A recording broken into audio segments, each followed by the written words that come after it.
Welcome, folks, to another episode of Spilling Tea. I am your host, Tiffany Daniels, and this, ladies and gentlemen, as you guessed it, is going to be another part of our segment of That Word Doesn't Mean What You Think It Means.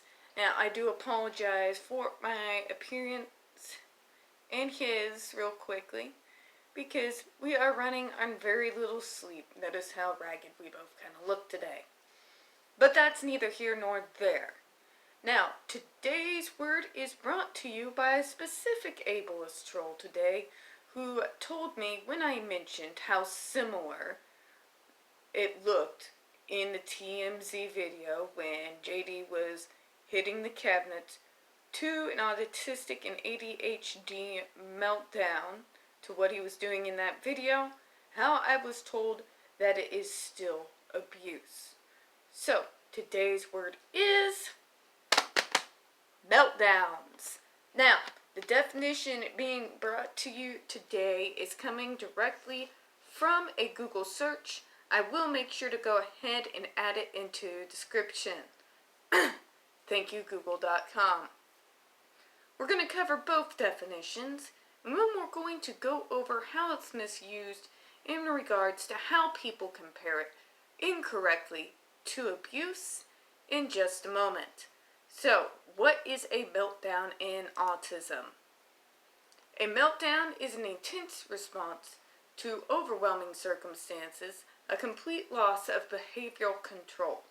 People with autism also have difficulty when they are feeling overly anxious or overwhelmed, which leads to involuntary coping mechanism, aka a meltdown.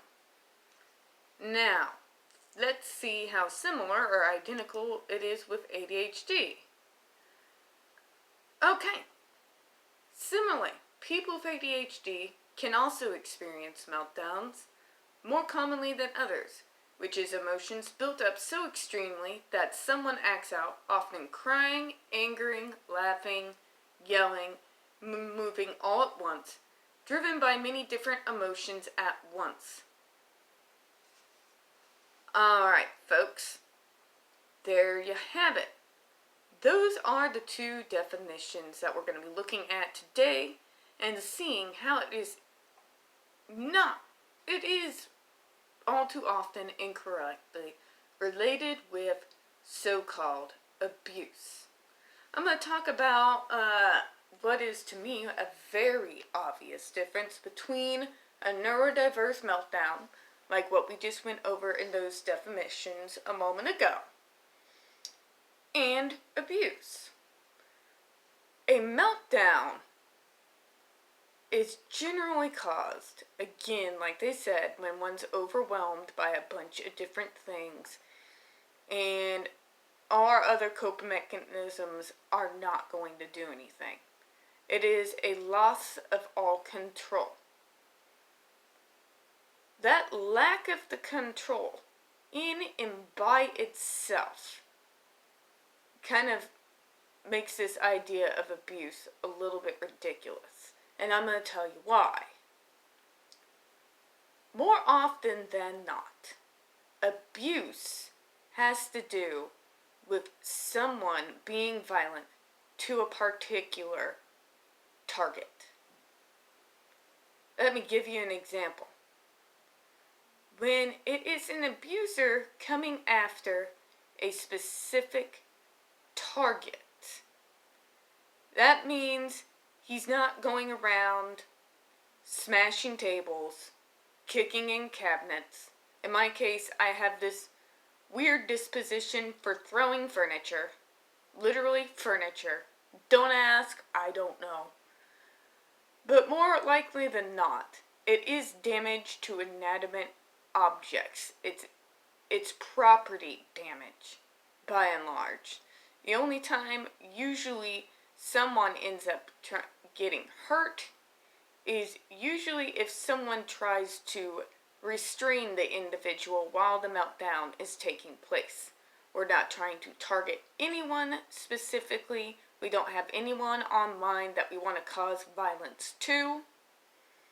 It's merely just a sad byproduct. Now, contrast that with abuse.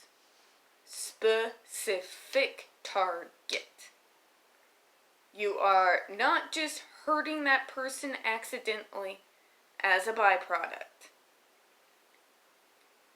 You have very specific things to say if you are the abuser to the abusee. It is very obvious that you are targeting that person.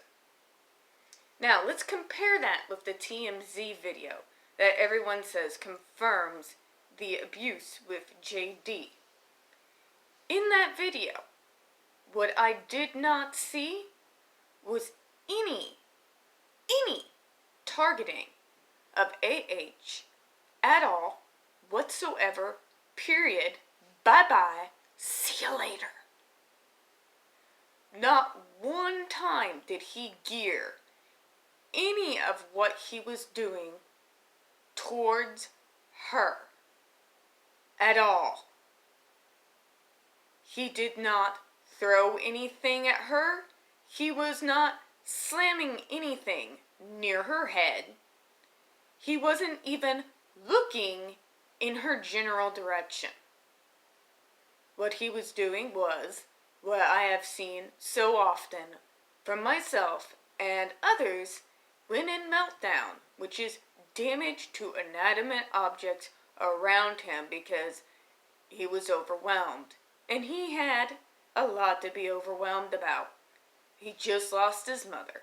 He just found out some agents, I can't remember exactly, but he just found out that people were costing him millions of dollars. And then you have AH, who has been gaslighting him for years and abusing him on top of it.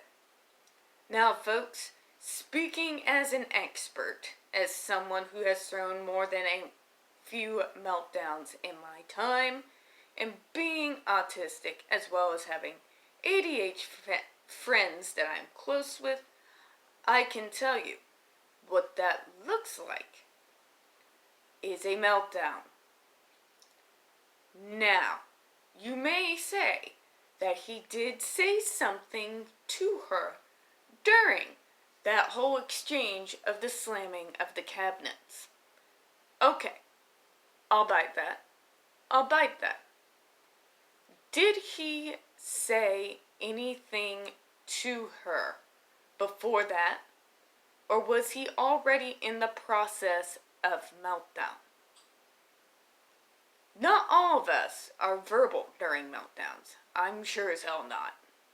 But there are some of us, and I have seen it, that when approached during this state, if there is still at least a little bit of cognitive, if you're still in here just a little bit, and a person comes down, and they start asking questions, there's going to be a little bit of a response. Now, you might also say, well, he was cognitive enough to be able to throw down her phone. Ah, here's another thing. There is a thing where a meltdown can be interrupted. It is not common, not exactly rare either, where someone does something that shocks you enough out of the meltdown that you're able to take scope of what's going on around you and be able to stop yourself. It's extremely difficult, but not impossible. When she asks that question and he responds and then notices that she is filming, immediately he snaps to. I know, because I've had my mom, I've had roommates, I've had my brother interrupt meltdowns. And guess what? Sometimes, there it is. There it is. You come to long enough to know that you need to get out, because if you don't get out, you may harm someone. You get out of the room, but you have enough time to be able to respond to the person. Now that we've gone over that, meltdowns are not abuse because they are part of a neurological condition. It is a part of our brain that goes off when we become too overwhelmed and everything just becomes too much.